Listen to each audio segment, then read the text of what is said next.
Welcome to 17th Street Barbecue. Folks come in from literally all over the world. They all want to learn from Mike and me, one of the first families of barbecue. For each person, it's different. We've hosted everyone from top chefs. It's a bit different, doesn't have any heat. To fast-talking attorneys. I got news for him. It's on. To young upstarts who think they know more than we do. I'm usually, we do squeeze butter. Squeeze butter's not butter. So anyway. It's all about peace, love, and barbecue.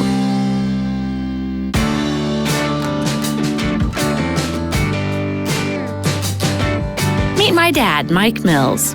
He's known as the legend.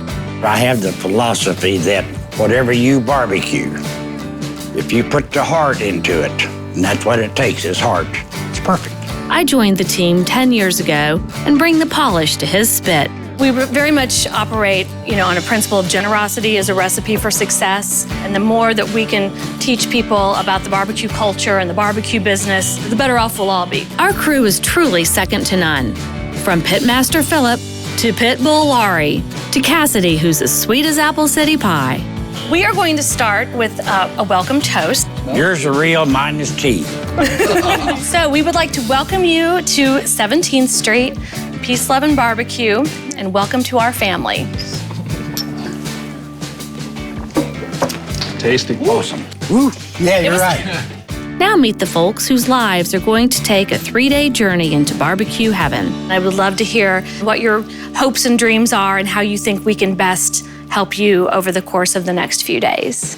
Hi, my name's Nathan Kitts. I'm from Jackson, Ohio, and I own Rowdy's Smokehouse. If I take a lesson from this, it'll be how to find the right employees. I tell people now, after being in this for a year, the difference between barbecuing in your backyard and barbecuing as a business is, like Mark Twain said, it's the difference between lightning and a lightning bug. I'll say that every day. Yeah.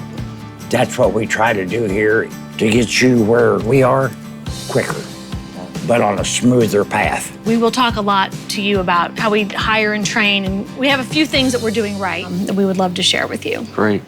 My name is Gloria Mack. I'm from St. Louis, Missouri, and I am a criminal defense attorney. Many days when my friends that are in the courthouse, they don't want to go sit in a restaurant. They say they want to just be able to grab food quick. It gave me the idea of getting a barbecue food truck. So I'm here to learn as much as I can. I know the basics, but I want to get that extra edge. That's what it takes, is the extra edge. Extra edge. You can do it. Right, thank you. Absolutely. I'll do my best. My name's Keith Marston.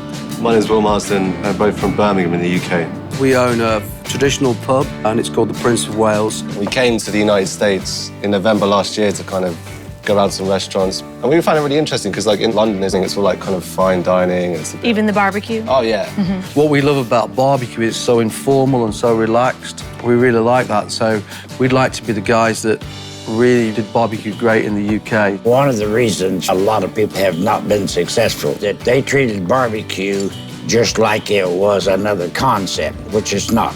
It's a culture.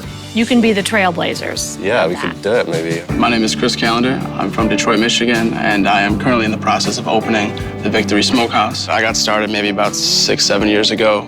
I had a few buddies that got into it, and we started doing some competitions, and we attracted some attention to do some larger events. Right now, our biggest hurdle, we're under construction of our main site. What we've designed is basically you come up, the pit opens, we bring over the product, and it's sliced right in front of you. The whole open pit experience, focus on that window of perfection and that 4 to 5 hours of selling until, like you guys said, you sell the sellout. And I think that's what I'm most excited to see, what you guys have done. And that is an awesome situation to be able to do that. I use the philosophy, what would make me happy, and do I feel like I can sell this amount? Now, if I have to sell out, I said I'd be happy. Yeah. It's difficult. It's a matter of a track record on part of it.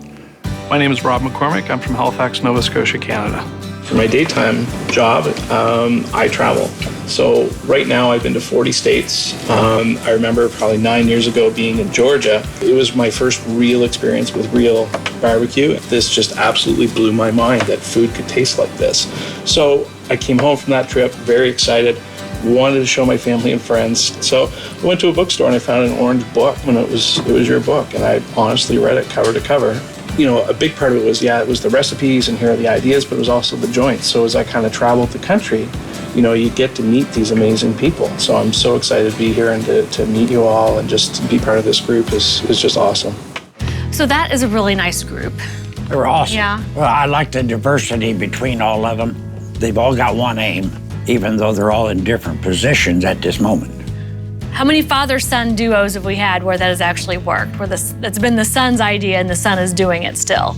Well, our challenge on this part of it, though, is to help the father and make the son see what the father is trying to do. So I think that is our challenge, for us to hook him into that. That becomes his lifestyle. It's kind of like what I do with you. I have to make it your idea.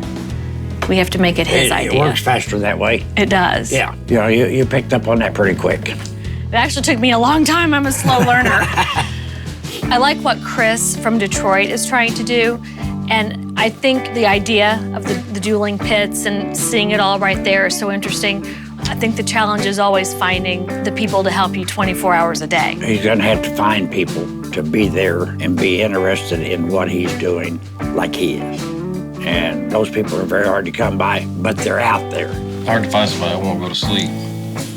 Right. So easy to let that fire go down and stoke it back up later. That doesn't work. It doesn't work, but Right. you know. But you don't know if they've done that till the next day and your meat isn't right. Right. Well, that's something that we need to talk to him about on that. So I love what Glory is trying to do. I think the food truck scene is just now getting into St. Louis, but she's obviously very green and new to the restaurant world. She probably has what she cooks in her backyard, but she does not really know about the mechanics of running a restaurant. We can really help her. So that she can grasp it and do it. And it can be done. And that's kind of what we need to do, is make sure we don't miss some of the steps and make sure she understands what it's all about. I think that same challenge Rob will have. He's an enthusiast living in Nova Scotia with no barbecue culture at all. I think we really have to continue to talk a lot about the culture and the community. He has to build that culture within that community. I'm really excited about Nathan having been open a year. I think we've seen that the people who've come through here who are 6 months in, 1 year in, they will have much more pointed questions and some things that they can go back and immediately put into place to really take their business to another level. He's already ran into the employment problem. And as we've seen, a lot of times we've hired the wrong people for the wrong reasons. You have to go by gut feeling.